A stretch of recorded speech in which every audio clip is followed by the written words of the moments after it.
Hello and welcome to another openings video. This week we're going over the Nimzo Indian Defense. Now I know, what the heck is the Nimzo Indian Defense? Especially if you're a beginner, you're not going to see it very much. But it's something that you'll see at the higher levels, and it's a setup defense, so it's good to know just in case you ever come across it and want to play it. So without further ado, let's jump into it.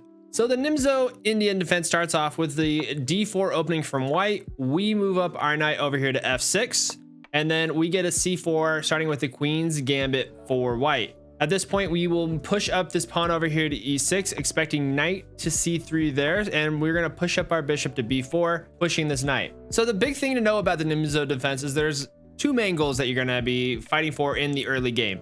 The first is if we were to take this pawn here, it's going to double up these pawns, and these are bad double pawns for white. So it's something that we're going to want to push for if white allows it. The other big thing to note about the Nimzo Indian defense is we are fighting for the E4 square and not letting white get that pawn on there and control it. If they do, I've been in games where white controls that E4 square and I feels like I'm backpedaling the whole time. So it's very important that you control that E4 square as much as possible. So we're going to go over three variations in this video. The first is the classical variation, the mainline variation, and then finally we're going to have the Kasparov variation. Kasparov, however you want to say it, it doesn't matter. So we're going to start off with the classical variation. This is one that you'll see a lot. This and the mainline are probably the ones that you'll see most of the time. And the classical variation starts off with queen to C2, preventing the doubling of pawns over here on C3. And that's basically the sole move of the queen. They're giving up a tempo to defend this knight here. And so what we want to do is we want to continue to developing, and we do that by castling.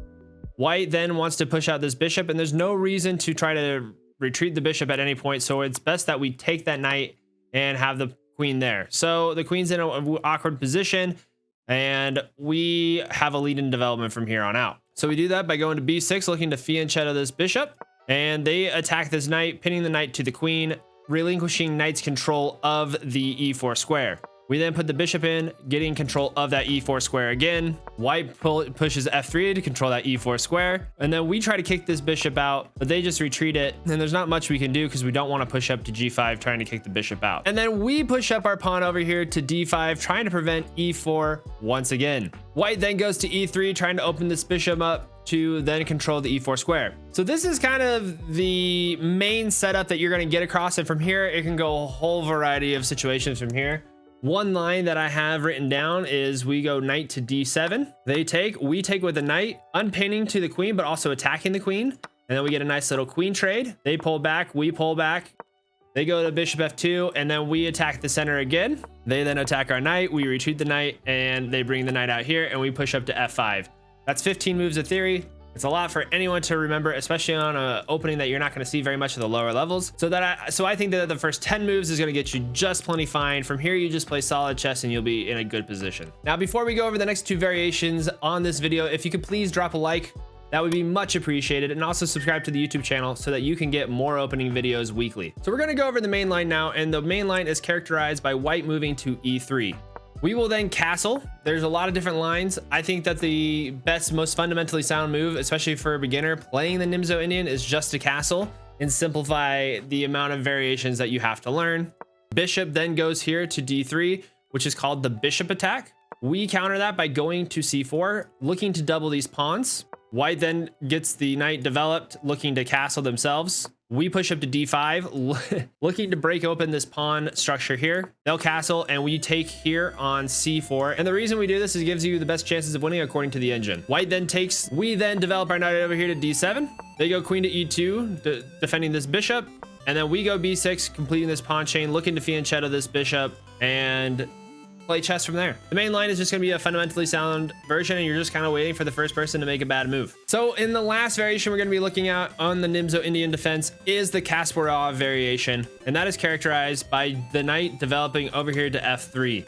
We'll then go B6, looking to fianchetto this bishop. They then also go to G3. We fianchetto each. We then castle. They then castle. And now that white is castled, what we want to do is, now that this knight is no longer pinned, we're going to take and double up these pawns. We'll then push up to D6, allowing our knight to go from B to D7. White will then push its queen up here to c2. We go knight to from b to d7, and that's basically the main setup for the Kasparov variation. From here, we're looking to go to c5. The reason being, if they do take, we just take back with our d-file pawn, and these two pawns are terrible. If they don't take after we go to c5 and they make another development move, what we'll want to do is push our rook over here to c8, looking to take and add more pressure onto the c-file. So that's the basic overview of the Nimzo Indian Defense. There's so many different lines that you can go with that this was more of just an introductory course on what it is and how to best play it if you're wanting to try it out yourself. So if you like that video, please like and subscribe to the YouTube channel. I come out with a new opening video every week to help you improve on your chess journey. And if you'd like to watch me play these openings, you can follow my Twitch channel at twitch.tv/ZachSlegowski.